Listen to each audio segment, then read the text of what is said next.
Our guest today has worked on such projects as Martin Scorsese's Boardwalk Empire and Vinyl, Steven Soderbergh's The Knick, and Wes Anderson's Moonrise Kingdom. She has worked on the documentary miniseries Telemarketers, which has been nominated for Best Breakthrough Series at the Gotham Film Festival, Best Episodic Documentary at the IDA, and has won Critics' Choice Awards for Best True Crime Drama and Best Limited Doc Series. It can be seen on HBO Max. Her most recent project, the American Society of Magical Negroes, is set to release this March. Please welcome, folks, Samantha Uber. Thank you. Thank you so much. My name's Sam Uber. I go by Sam. I'm a senior finishing editor at Picture Shop New York, which is the largest post house in the world. And I'm happy to be here. That's awesome. And we're really happy to have you here. Before we get into the nitty gritty of this, I'm going to ask you some questions that I ask all of our presenters. First being, who were you in high school? What were you like? So I'm a local. I went to Manasquan. I was definitely a musical theater, drama kid, like nerd chorus, but I did TV production. That was really awesome. That really helped me with this, but I'm definitely like the quiet nerd in the corner that didn't talk to anybody. But with my friend group, I was like, fun. Okay, great. Let me ask you, what was your first memory of wanting to be a film editor? So this is a pretty cool one. So when the movie Moulin Rouge came out, I was just entering, I think, my freshman year of high school. And my best friend and I went to see that movie together. And that's by Baz Luhrmann. He's amazing. If you haven't seen Moulin Rouge, check it out. And it's a really different film. And it had like, a really almost music video type of style to it, which were always my favorite things growing up. So Michelle and I went to the theater and we watched that, and I was just blown away by the editing. And what I didn't really know at the time was the editing, VFX, graphics, that whole thing rolled together.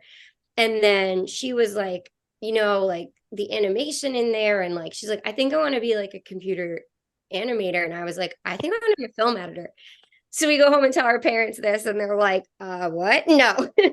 But Michelle, I'm old, right? So Michelle had the internet. I didn't. So we went over her house, and, she looked up the best school for for the film industry for college. And it was NYU Tisch on the East Coast. And eventually I applied there, and that I went, and I continued on that path. I never wanted to be anything different, and I never was anything different. What are some qualities maybe that you had when you were younger that kind of make you a good film editor now that you still have with you today? So absolutely, I can see how I was like kind of like destined for this role. So I love creating, and I love restoring things. So as a kid, I would work on restoring antique homes with my family. I would always be a great writer. I would say definitely for anything in the film industry, but especially editing, you really need to be able to write well, because if you can't write it on paper well, it's even harder to edit it visually. It's both storytelling. So being a good writer and reading a lot. I think I read a book a day when I was a little kid, which is crazy. I can't believe I did that. And that type of thing. And I was a big computer nerd. So when I finally got my computer, I was learning how to like program and take it apart. And I remember I put a CD burner in it, like didn't come with one, like did all that sort of stuff. So that type of thing, like being interested in computers, interested in restoration, history, antiques, and interested in writing is definitely like the qualities that can make you want to be an editor. And then also like the MTV generation, I grew up watching music videos. I love them. They're actually the only commercially viable experimental film out there. Mhm. So, and that actually ended up being my major in college, experimental film with a focus in editing. That's great because experimental film is really hard and really technical. So, and you're always pushing the boundaries of everything. It's probably the hardest medium, and you learn so much doing that, that when you get to do like a scripted drama, you're like, oh, this is a vacation. Thank you. So, yeah, some of those things that I was always hyper detail oriented. I'm a hardcore perfectionist, and the type of editing that I do, which we'll talk about later, is about perfection. So yeah, that definitely those type of things are what really led me into this career. That's a great segue to the question I wanted to ask you about, like, what are some different like fields within editing? Because there's so many different jobs within that field, right?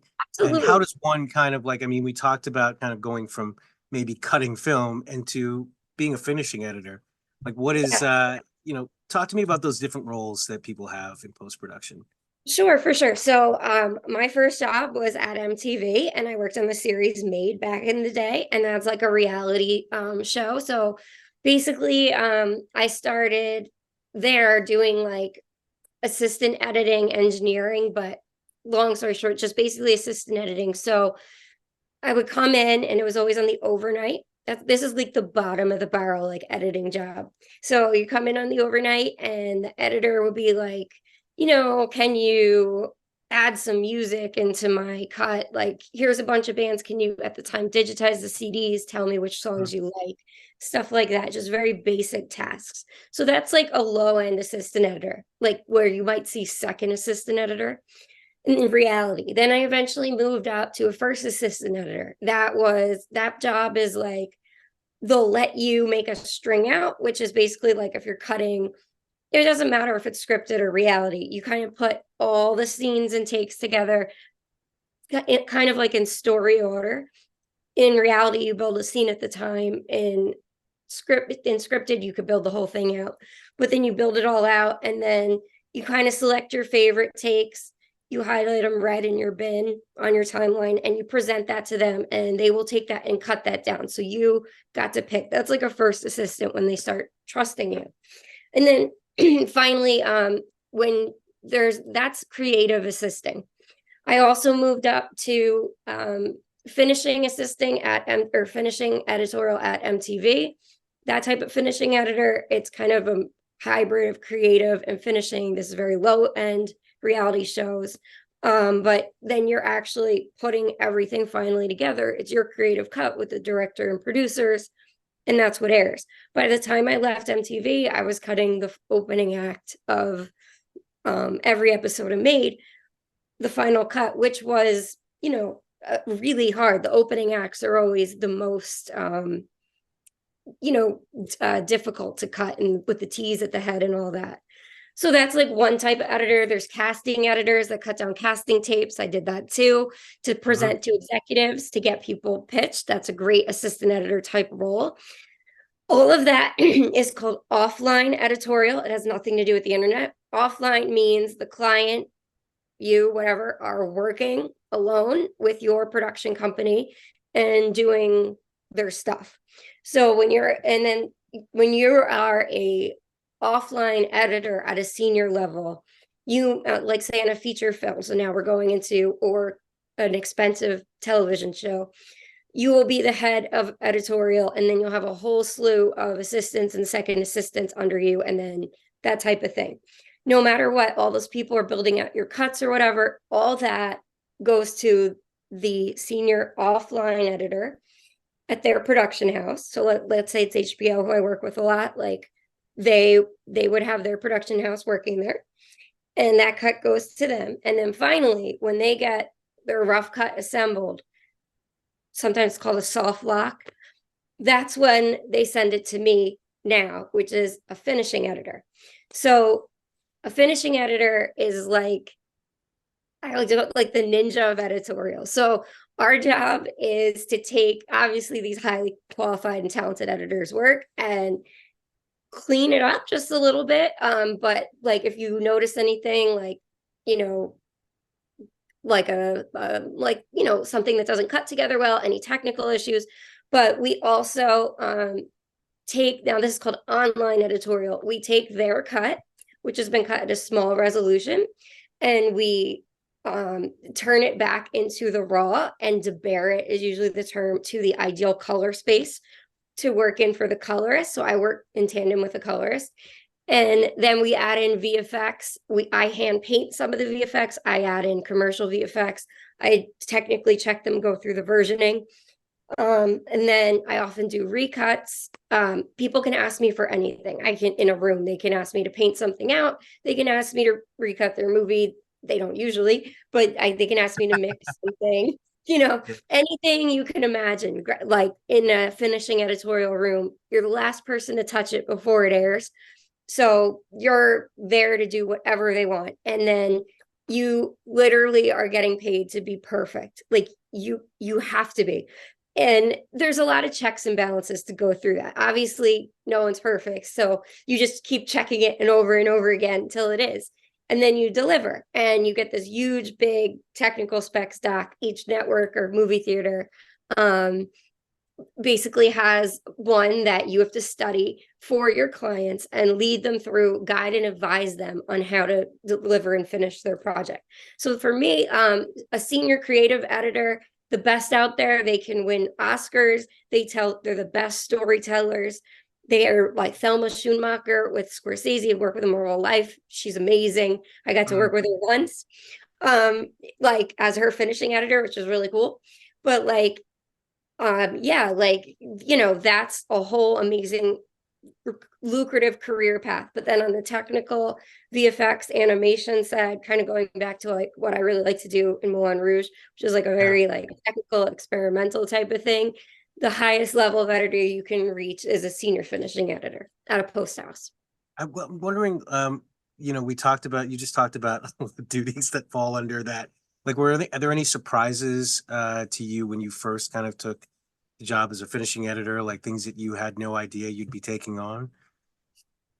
No, but when I went to college, I didn't know there were two types of editors. I just wanted to be an editor. It wasn't really Yeah. till, and I would say, I wish someone actually had this conversation with me back then, because I didn't really know till I was working at MTV that there were two different paths for editors and two different types. And I'm really glad though, because like for a finishing editor, if you don't have that experience in creative, you are literally leading the editorial team on the offline. So you're telling them how to turn over, how to finish, any questions or problems that they have. A lot of them don't have technical knowledge, like how to do a multicam sequence, how to use this G effect. They're asking for our advice. So if you don't have, and then also in the turnover process, like how to send it to finishing editorial, if you don't have that creative experience and background, it will be harder as a finishing editor to do that part of the job. Really, in finishing, you should have worked like in every single profession in the editorial field, and a little bit of sound and some engineering, and probably in the data department to get there. And it's like a 10-year process, at least for me anyway, and longer sometimes. We had talked about before the amount of engineering, the love for kind of taking things apart and putting it back together that someone like a finishing editor has to Yeah. have. When you think about like technical challenges in that way, like can you think of any kind of big technical challenges that you faced, and maybe how did you kind of come to resolve it? I feel like my entire job is a technical challenge. Like I like literally like that's what it is. Then the reason is like if the clients could do it, they would. And but they're looking for your expertise and guidance. I mean, almost daily there's some sort of technical challenge. I would say that the reason I got, and I always love to tell assistants this or people interested in editing, the reason that I was able to move forward in my career and got promoted from like an intern to an assistant editor on, it's always on the night shift. When you're working for a bunch of editors, they always have day shifts. You would get the computer on the night shift. If there's no one there, though, obviously engineering went home, everything. If you can just fix the computer, like if it goes down, like if you can just fix Yeah. and keep it running, that is like the easiest way in the door, because they know that like they're not going to lose 6 hours worth of work because it crashed. If you're there, like that's it. Know the ins and outs of the technical side of your editing system. That will Mhm. always make you quicker. That will always, sometimes the editors ask that, because remember, the creative editors always focused on story. And that that type of thing. But for the gabillion technical problems I've had, or been requested to deal with, basically, when you've been around editorial enough, like when you've bopped around the different categories, you start to just have an intuition for the problem, and you kind of just go along that path of trying to solve something and using your prior experience and see where that gets you. A lot of, like, honestly, like Google, like Reddit, like, has anybody else experienced this problem? Keep, go, they never do in what I deal with, but kind of you might hear some things that allude to it. Basically just keep pushing and banging on it. And if the solution isn't there, make one, which is something that we do as finishing editors. So I'll ask, if there is no solution for the process that I want, then I'm going to write a script, usually like Linux, Unix type of environment. And we'll be like, hey, data department, I need this thing that does this. I'm not so good at like hardcore writing scripts, but I'm good at running them, which is all I really need to be able to do in my area. But I'll open them up. I've changed the code for, different parameters, but then the data department will write me that script to execute what I want. If it's a really bad technical issue, as I've worked for Avid as a beta tester and helped them beta test, which is really cool, the AMA media workflow to bring file-based footage in. Mhm. Then we have a direct line, which is awesome, with Avid, and we'll just be like, hey, this is broken, you need to fix it, and they will, You just, sometimes very quickly. I'm, and you know this about me, like my editing experience is all the way from high school where it was kind of like linear editing, VHS to VHS stuff. So it's always amazing to hear you talk about software and the kind of technology that you're using. Um, you know, can you talk to me a little bit about that? And then also, I'm very curious, when emerging technology comes out, what is your training like? Are you just kind of sitting there trying to figure it out, or is there a course you have to constantly take? Like, what is that like for you? So basically, like, well, as you mentioned, linear editing, I did that too. I also worked on a steam back reel to reel, so that's crazy. Linear editing is That insanely predates hard. me. No, I know that does. Oh, that goes back, I think, to like the 20. But yeah, like that is so hard, linear editing. It is like so frustrating, especially if you're a perfectionist. Getting it on the right frame is like probably not. Steam back editing was pretty cool though. So emerging technology, like, let me see if I answer all your questions. How do I deal with it? Well, basically in my job, well, the technology I use on a daily basis is, and this is only for finishing editors, is Autodesk Flame. You'll never hear about it in the editing community. There's not that many finishing editors out there in the world. I know of about 30 or 40 operating in the top post houses in the United States. I'm one of the only women, if not the only woman. Sometimes there's another, sometimes they're not at the senior level. Um, I was the only one for a pretty long amount of time. There's a bunch Awesome. of reality show finishing editors, but I would say there's probably still maybe 30 or 40 of them. So Right. we're a small team, and those people might be working on Avid or Resolve, something like that. Flame is a really complex 3D program from Autodesk, which also makes AutoCAD, the architectural software. We run that basically on a SAN, which is serial attached network, right? That has cooked up to, like, I think we're up to like 15 petabytes now, because we're running everything at what we would consider the container format, or whatever math equation I came up with to bear the footage to a common container format.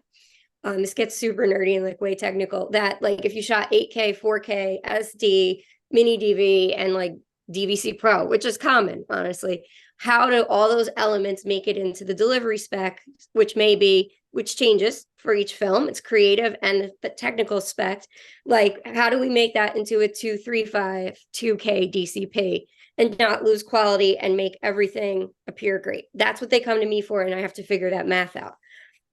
So Flame works really well in that environment. It is an amazing visual effects platform. It has something that, if you have any editorial experience, this will blow your mind. It did when I started on it. It has multiple timelines stacked on top of each other.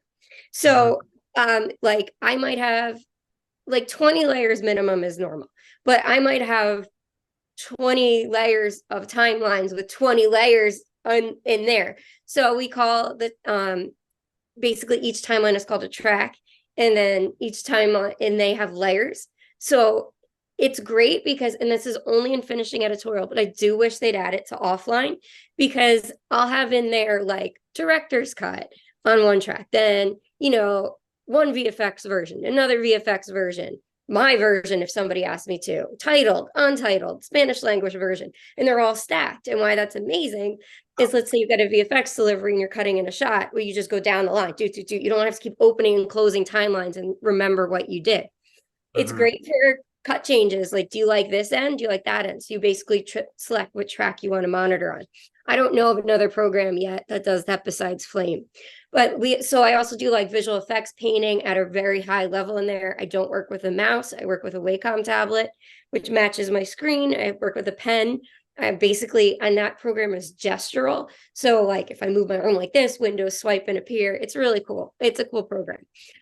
So I work with that as a primary, but Avid is the best organizational software and platform, the number one offline editorial, aka what our clients are using, platform.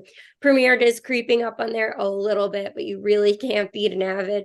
You just can't. You know, one of the reasons I say that is, like, Avid started as a company for making an editorial platform. Like, that's all they did till like 5 years ago. You know, Premiere is part of Adobe, which does everything. Like, you know, it's in a package, but Avid is highly focused on just editorial and their response to technical requests, which we were just talking about, come up a lot. And support for that, and their thought process behind it really shows. They recently brought Pro Tools, which is obviously the best sound program ever, and they made a seamless integration of Pro Tools. So I'm sure they kept all the original Pro Tools people over there. So, but so to do what I do, I have to know every editing platform. So I know Flame, obviously the best now, although people call me the queen of Avid. I'm not kidding. Like, Really? Yes. People will say, at least in New York, they like, everybody will call me over their Avid problem. Like, I have yet to meet an Avid problem I couldn't fix. But then I know Premiere decently, like, operably.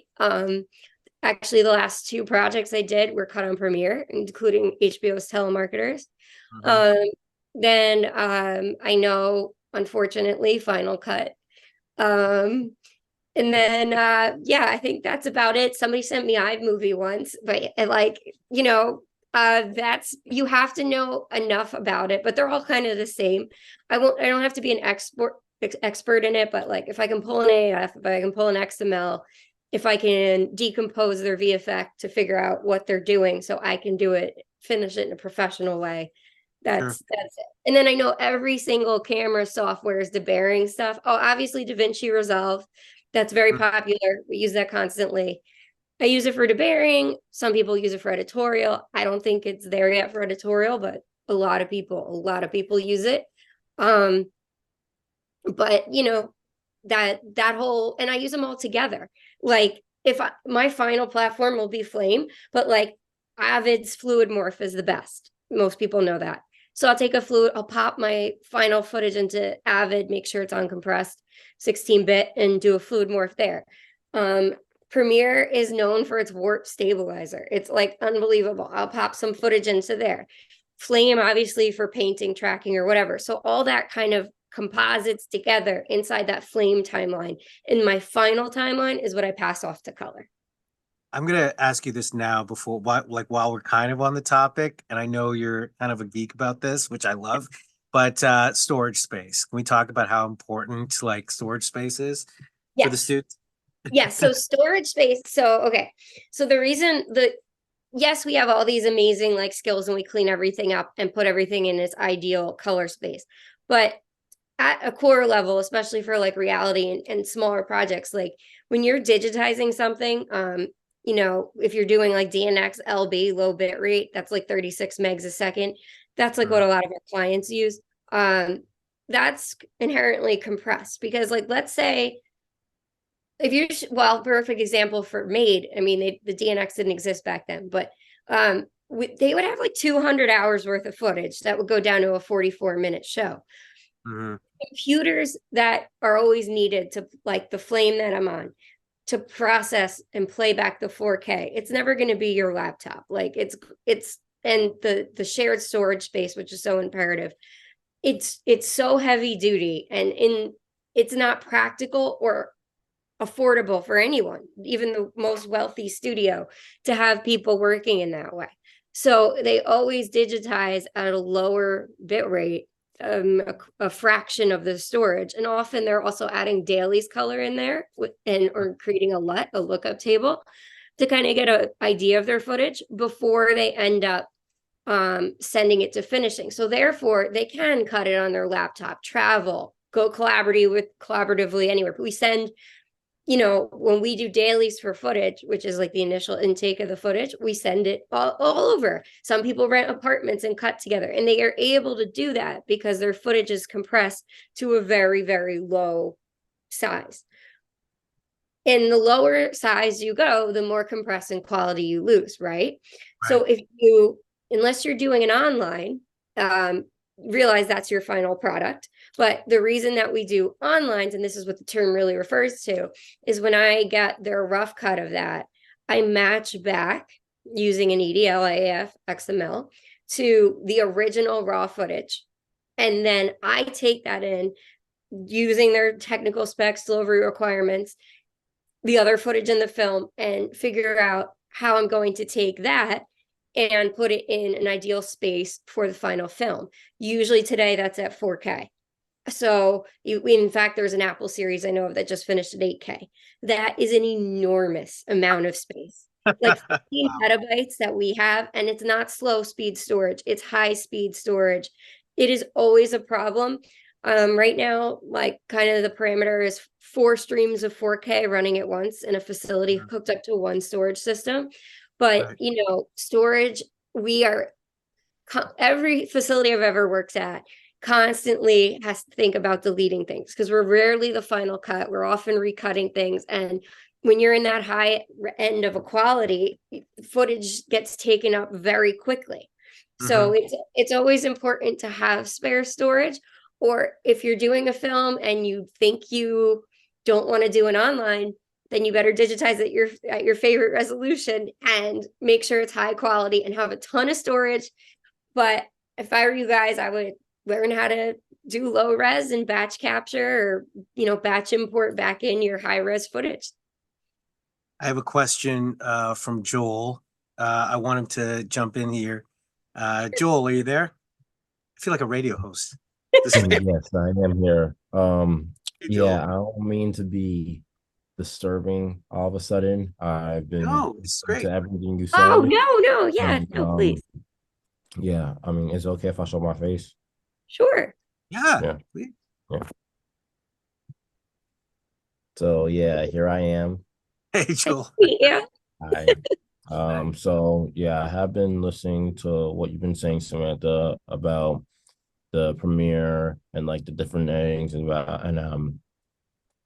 also how there's different cuts as to no, not different cuts as to different platforms you use like Premiere.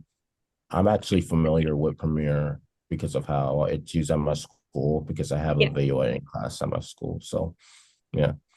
Um the question I wanted to ask about earlier was how exactly would you know what would be going into theatrical and what is belonging into the director's cut?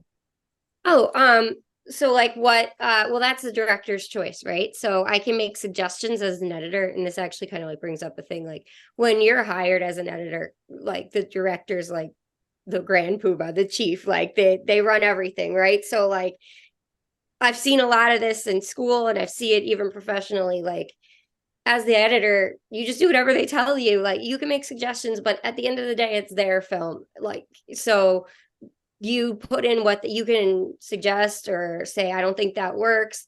And if it's a technical issue, like I would say, like that doesn't work for the QC process, then they kind of have to listen to me or get it approved and pushed through, which does happen. But at the end of the day, like they're employing you. When it's your film, you can make the final decisions. But I always think it's funny when people get into arguments with this, and I see it a lot. And it's like, it's their film, so whatever they want is what I do. But if you're talking about how do I know if it goes to theater or TV type of situation, well, in a lot of projects that we do, so on an HBO series, on any sort of network series, you're going to get that technical delivery spec right away, and you're going to know exactly what you're sending to. But in a indie film, like I have one coming out in March, they go to the festivals to get bought.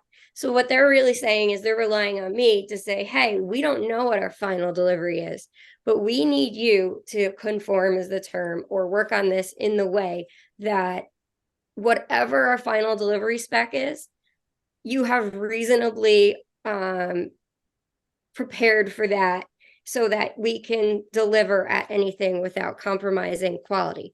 So, for example, the American Society, as we call it for short, that film, I finished it at 4K. The acquisition was up to 8K on that. Pretty much like most theaters will only show 4K unless it's some specialty theater. And if it's going to TV, great. Like it'll get downgraded even to HD to air. If it's going to a streaming service, probably 4K. It might get regraded in Dolby Vision. But for editorial, I know I did a good job. It might go to a theater in 2K. It depends. Still plenty of 2K things out there. So I've provided that, and the clients are entrusting me to be able to keep it open-ended and not have to reconform it. That would probably be a huge problem if I didn't do that. Great.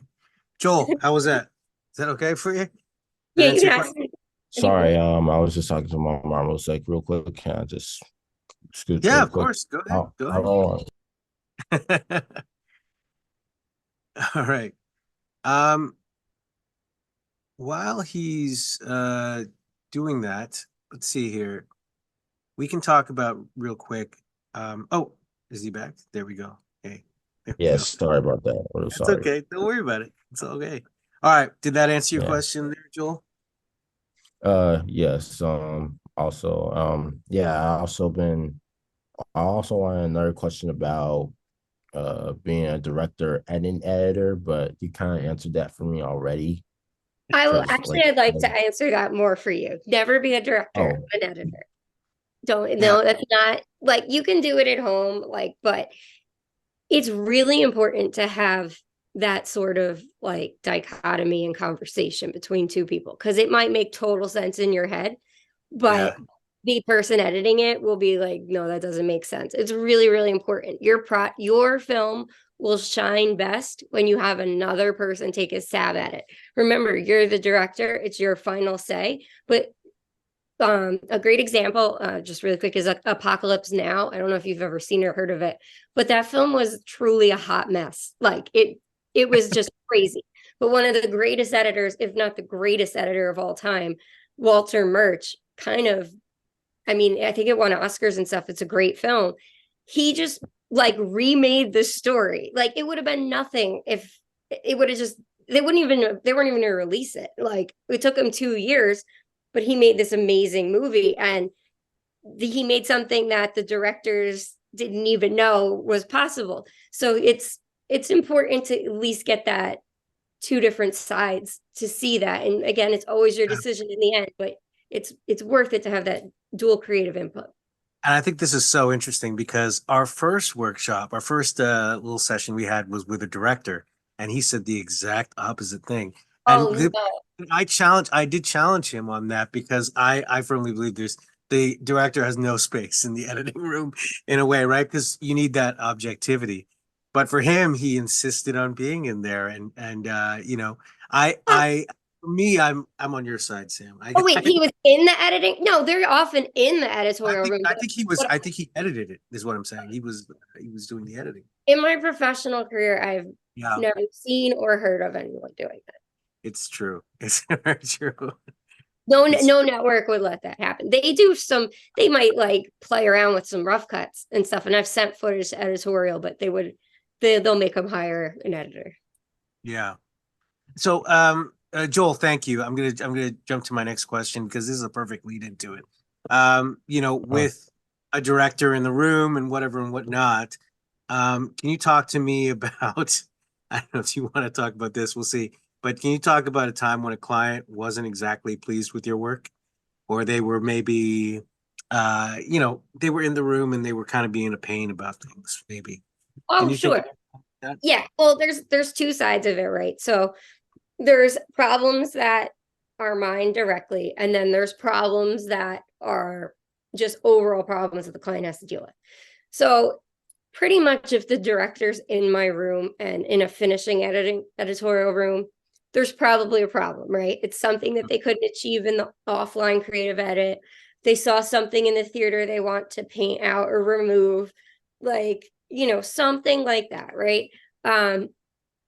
But in the session, so I'll work on resolving the problem. In the session, though, when you have a big, busy facility and you have a lot of things going on, and these footage are very, high quality. I mean, computers are still computers.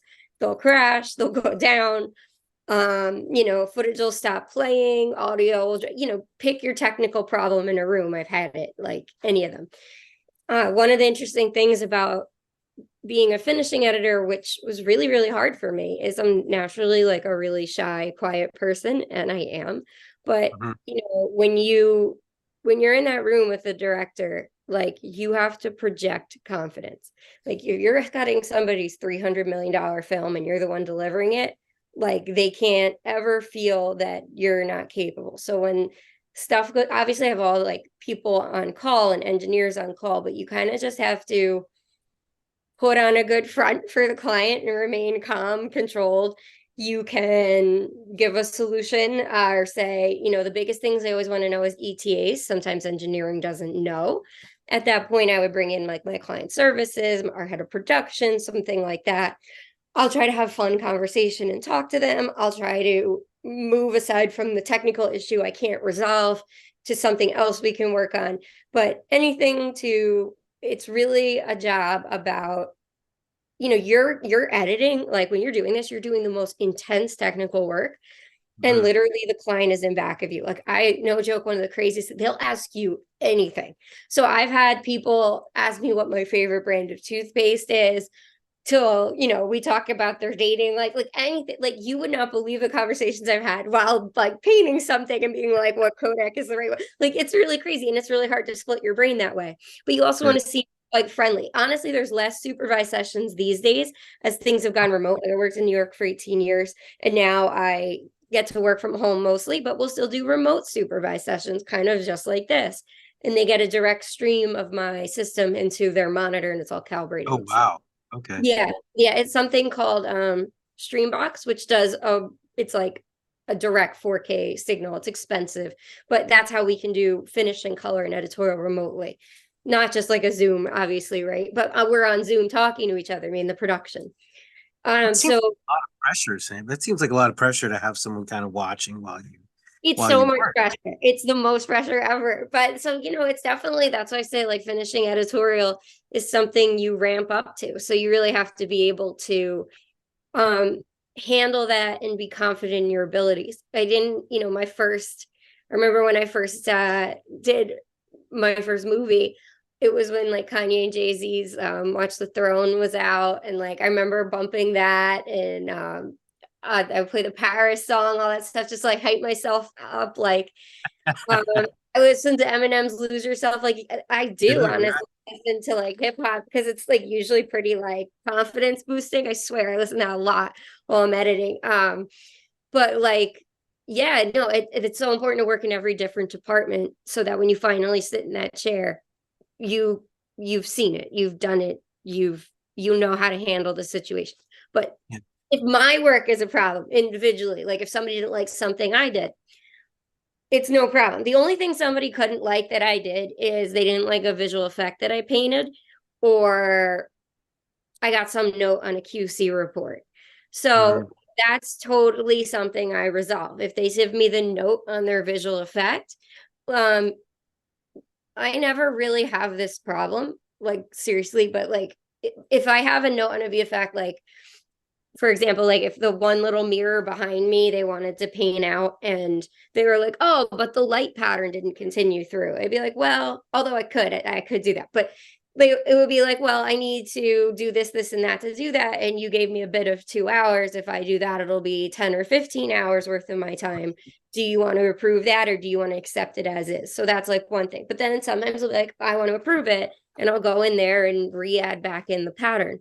So there's different levels of VFX. If I made a mistake in a conform and it went to the network, I have not done that. Not good. But like there's like they have a QC department. So Yeah. if there's something I missed in there, that's okay. We try to get perfect QC reports. Generally, we get QC notes. Then I just resolve it. It's always usually something in production. Like they found a guy reflected in like a window in camera. Like sometimes I'll see it, sometimes I not. If they just made me recut the whole thing with new footage the night before I delivered, it's not on me to see it. And that's becoming increasingly common. They'll just kind of let QC catch everything. So then I give them bids and times and estimates to resolve it. But you always want to make the client happy. My literal job at the end of the day is to make the client happy and also make the studio happy and also give them a perfect technical delivery. Yeah, look, I think that, the long hours and all this stuff, it requires a great deal of passion, right? And I know we've talked about kind of being the last line of defense Yes. for a film, pretty much, right? Mhm. You know, I guess by the time it gets to you, there's nobody after you, I suppose, except you, right? I Yes. mean, we've I'll say this. We when we initially spoke, I remember Yes. I don't know if I can mention names of things that you've done and exactly what it is, but I'll say I watched something you did. Yes. and and you talked about how I think it was on a cell phone or something, you had to paint in an image or a text message Oh onto yeah. Yeah. I mean, yeah. I do that constantly, actually. Yes. That I mean, to me, that is incredible. That's Oh, incredible that that it was such an amazing skill that no one really notices. Nobody really not notices, but nobody really knows that actually took an entire step before it ends up on your screen. I mean, exactly. so what is it? I mean, from your perspective, what is it like to kind of be the last line of defense in a way? I mean, I've always said, for editors at least, the Academy Award is done in the editing room, right? Like Yeah. Well, a that's combo, right? We can lean, each one, like I was saying to you about why it's so important to have a director and editor. Sometimes it's all the director, sometimes it's 50-50, but it's never 100% one way or another. There's some sort of, I mean, there's always a balance, and that balance usually ends up to be the best. And so then what is the reward for you at the end of the day? Like talk to Well, me about some of your experiences in the industry and kind of like, people may not know there was a finishing editor that really polished this thing up, but then what are the rewards for you, I think? so there's so few of us as finishing editors, and our job, like I say, we're the ninjas. Like if we do our job well, which is our job, like you'll never know I was there. Pretty much every text message you see on screen, I like somebody changed. And then like all that stuff, every license plate you've ever seen on DV, if it's not blurred, I rearrange the letters on it. So it's not a real license plate, it's Wow. required. Um, I change photos in frames because something was uncleared. I change the color people's shirts, take out logos, replace it, change times on clocks, all that type of stuff. Take whole people out of scenes, do a lot of side, but this is like a very common thing I do, a lot of split screen composites. And I don't mean you're down the middle split screen. I mean an invisible, undetectable performance comp. Mhm. A lot of, I was going to mention one, but I can't. A lot of the more comedic series I do, they they're usually performance comps for timing because someone was better or funnier on one take or another, and like the whole thing's made in the editing room. No one would know it, but like a one camera half-hour comedy is like so hard because like every shot is like the effect of you combining takes. You'll never know it. Somebody will be like, "Oh, that was easy to edit," and you're like, "No," but yeah, Yeah. we can't win awards because we make everybody else look good. I think I chuckle sometimes if somebody from one of those type of shows wins an acting award, or like their timing was so amazing. It's like, yeah, because we made it that way. But yeah, sure. Yeah, Oh but yes, man. we can't win anything. No one knows we're there. We never can get nominated. I have worked on many films that have won Oscars, many shows that have won Emmys. Yeah, you Um, have. Yeah. Yeah. And it's okay. The perks of being a finishing editor, well, is we're almost in all the industry that everybody's freelance and ramping up and down to their production. We're staff at a post house.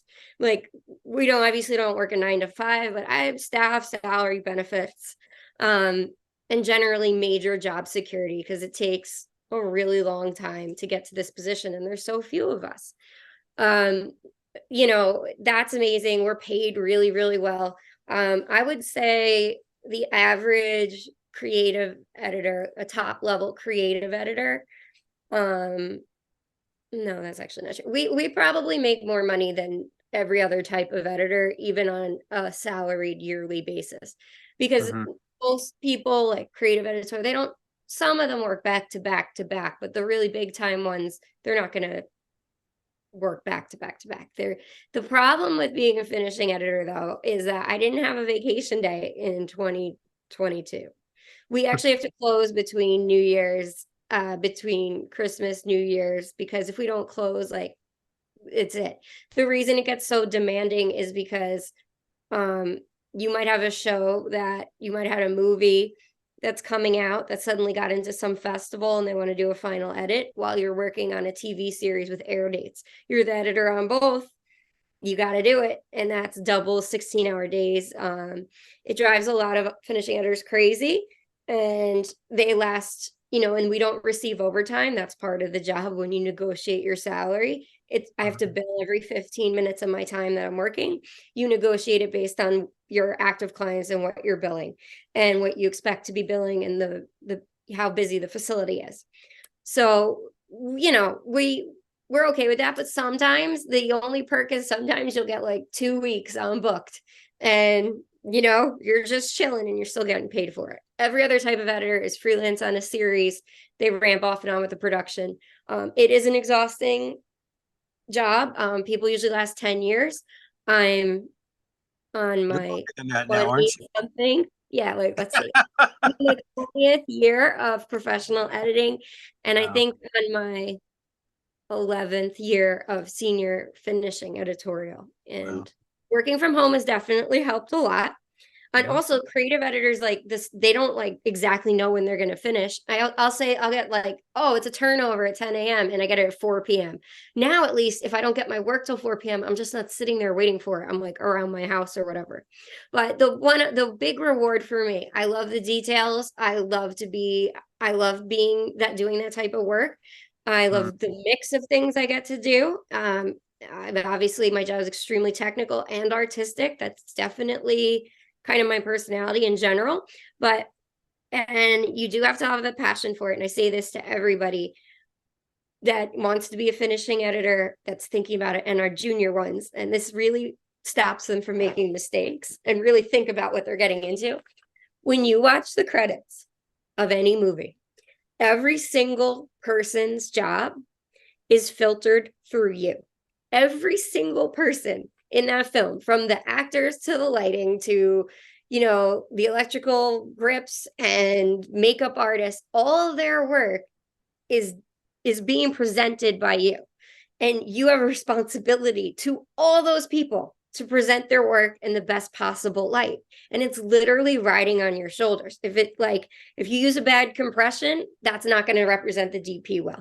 If you paint a VFX wrong, that's not going to represent the entire project. But all these people, if miss something technically, if you don't make the delivery or like deadline, all of that doesn't reflect well on that whole crew, and they're putting in their best. So you really, I mean, it sounds insane. Like, there's something called imposter syndrome. I'm sure you heard of. Like, I remember sitting in front of like, the show Boardwalk Empire. Like, I was sitting in front of it. That's where I did my bump from assistant to finishing it. And it's like a $300 million project. Like, I'm sitting there and I'm like, I'm going to be doing this and deliver. Like, what's happening right now? Like, you almost want to run away, like, and hide, like, please no, what's going on here? But you build up for that and you hype yourself up, like I did, listening to hip hop, and then, like, just trying to, like, be like, no, you're capable, you've got this, you can do it. But I really approach every single project and will fight with studios and directors going, I know you want to do this to save costs, but it will not look as good and it will not present well. And we're going to do this. I did it very recently on a project. And the other reason for that is I have a reputation. We actually don't go by resumes. We literally present our LinkedIn and hand over our IMDb. And that's it. And when you watch my work, of my work, then you know what quality I'm going to bring to the table. I refuse to do a subpar quality release. I've had it, like, the guns put to me, and you know what, in my private time, I'm going to go clean it up, because that's like my business card, my reputation. So I absolutely always want to do the best possible job, the best way, and really constantly am thinking about that. There is no work out there with my name on it that's not my very best.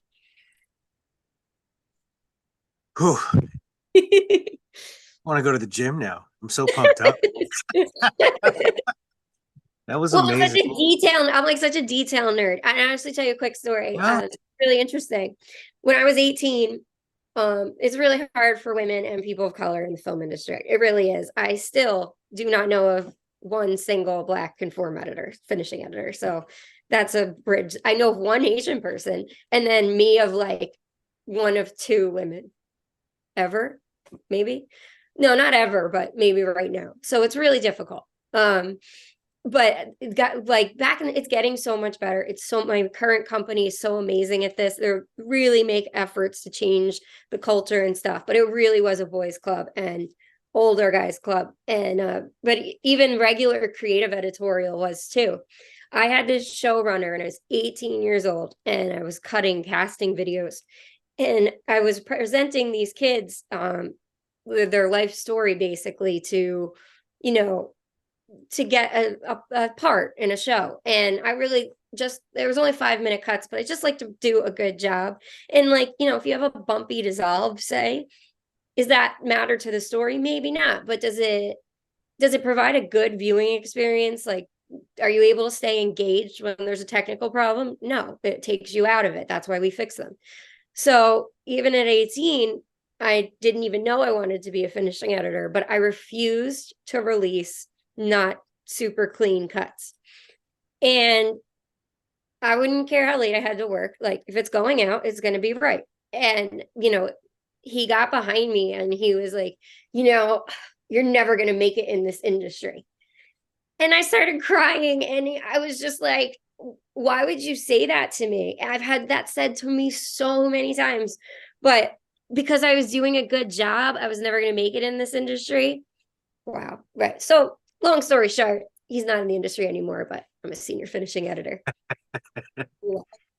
Yeah. I'm very shocked. I'm sure some of those people, throughout my career, kind of being like unknowingly trailblaze. I actually talked about this with a female friend of mine, that we're like, we didn't, I just went to do a job. I had no idea I was, like, breaking some boundaries, I really had no idea when I started. And it was hard, but I just was like, why do you think I can't do it? I've had endless fights, gone through endless things, but you know what you can do, and you just push your way through it. And my favorite thing to say is the way a person treats you is really a reflection on them and their insecurities rather than a reflection on you. And once you start realizing that, it's because they're threatened by you. So, maybe they should be. And if you push for the opportunity, and you'll show them why they should be. I think that, the secret sauce maybe to your success was that work ethic, and maybe just not listening to other people as you kind of went along and you just kept pushing. Would you say that's right? That's so funny. Yes, 100%. I come from like just like a normal working class family. My dad is from a long line of plumbers. My grandmother was really tough. She always used to say, "Well, if everybody else can do it, why can't you?" She was a really tough person. They're all from Patterson. Um, and what's also funny is my favorite animal is the camel. And you'd be like, "Why?" I've actually ridden them all over the world. It's a very long story, but one part of it is I noticed that like everybody thinks they're like whatever, like difficult or whatever. No, they're really nice if you're nice to them, but they're extremely stubborn. They will keep going at their own pace. They aren't going to listen to anybody, and they'd rather drop dead than give up. And that is, I literally have Picasso's camel on my arm, and that is exactly how I am. I guess before we wrap up, man, that was amazing. I'm like so now. That's awesome. But before we wrap up, I want to go back very quickly to the beginning of your career, just right out of college, and that getting your foot in the door. I know we talked a lot about that period of time, but I want to talk about like kind of the first steps that you took just to kind of make this career a reality. And obviously, it was so much harder for you, I think personally, just by hearing your story. But what can you share with our students about that first step, and what are the crucial like elements to that step? So I do think like I don't think if I've kind of promised my family if I was going to go into a film career, like, I was a great student, but I'm actually like super bad at math and like I didn't make it through algebra 2 yet. But luckily I do a lot of geometry in what I do for a living. But like, I was really good in English and history and like all that type of stuff and was in AP courses. So like that helped. And I luckily got into NYU and I got in an early program for people that it'd be unusual for like, like I didn't come from this illustrious background. I mean, they take anybody, but they took me at 16, which was really cool. They only took 54 kids from around the world. So then I went back, finished my senior year and went back and then got out in 3 years. But I wouldn't have gone into it if I didn't get into a program where I had a reasonable shot at a job. And I think for my parents, that was important too, that I went to a place that, okay, like you're going to do this. And editing is such a technical career. I remember showing my dad on a Steamback, like, see, you know how you have this skill. This is a skill that you work with your hands. It's a skill I work with my hands too. And once I showed him it was like a trade and a skill, they were pretty cool about it. But like when I was in college, I needed to work. Like I needed a job. So luckily, like NYU hired me for their engineering department. And how did I get that? I would say just being good with computers. I would check people in and out of edit rooms and like address their technical problems. And then this is actually really cool. My advanced editing teacher, so obviously I went up the editing track, is Sam Pollard, and he is currently still Spike Lee's main editor. And he took an interest in me, and he was really cool. He took an interest in all the students, and at that time, I had started interning for MTV, which it's very easy to get an internship. Editing is like a really reliable track. I can't tell you about directing. I know that's probably really hard. Editing, engineering, everybody's always looking for an editor and engineer. Like you're pretty guaranteed on a good, like you'll get a job. Like there's so much, like especially with all these reality shows and stuff, like 200 hours So worth of much footage. content. Like there's Yeah. so many, like they need editors. So you can go there. But yeah, interning and being good, coming with the skills needed. I only interned for like 2 months before they were like, hey, can you work in engineering overnight and, cut some stuff down. So that was pretty cool. But round trip, how I got my very first DI of all time, which was Spike Lee's Red Hook Summer, is Mhm. because Spike came into Technicolor with Sam Pollard. And he's like, hey, Sam. So it was really cool. And it was actually like he was thinking about having the students at NYU finish it. So for free, right? And in a certain way and a certain level of equipment. And I was like, oh, that won't be the same quality of finish. And they, like, our sales department knew that too. So imagine me, like, I can't, I remember I was like shaking that day. He's down in the theater with Sam, and they were like, all right, make a presentation and show Spike the difference, like what you would do if you finished it and what would happen if, you know, he finished it like in a more basic way. And the difference was $100,000. So, you know, no biggie. So like I went down there and stood like 12 feet away from him with Sam, and he gave this whole presentation in the theater with the colorist running it. And at the end of it, he was like, all right, I trust you. And he gave me the film. And you always have to have that one person that just believes in you. And I think probably because he's so unique and broke a lot of barriers, seeing this at the time as the only one female finishing editor come down that needed a chance. Like, I believe that's why he hooked me up. And I did a great job for him. And then that's it. Once you have one, it keeps building on your own portfolio. Yeah. I want to be respectful of everybody's time. I know we can keep going here, but this has been so amazing. Samantha Uber, thank you so much for this. I know the kids benefited greatly for it. Joel, Ryan, Samantha, thank you so much for coming out.